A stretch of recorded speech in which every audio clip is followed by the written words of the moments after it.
Liburan tahun baru, Huta Sialagan bisa menjadi salah satu tempat wisata kamu yang bersejarah di tahun ini. Kita OTW dulu ya. Ngeng. Halo teman-teman, gimana liburan akhir tahunnya? Kemana kita?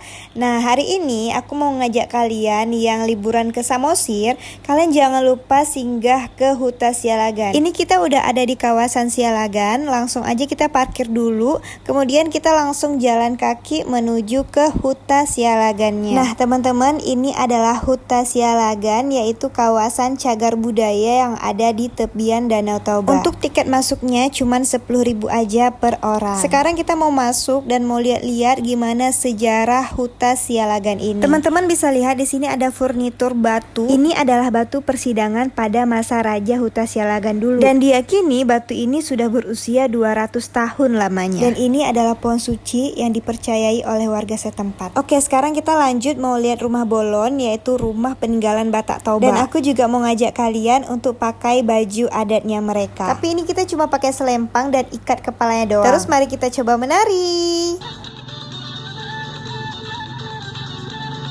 Setelah kita menari ria, sekarang kita waktunya turun ke bawah untuk melihat bagian pasar-pasarnya. Sebelum kita ketemu pasar, di sini tuh ada foto tempat wisata Danau Toba yang bisa kita kunjungi. Nah, ini dia pasarnya atau toko souvenirnya yang bisa kita beli untuk oleh-oleh ketika kita pulang kampung nih. Di sini banyak banget nih barang-barang etnik yang bisa kita bawa pulang untuk dijadikan oleh-oleh. Ternyata liburan ke tempat bersejarah itu seru loh teman-teman, karena kita dapat ilmunya. Kalian jangan lupa main kesini ya. See you next video. Bye-bye.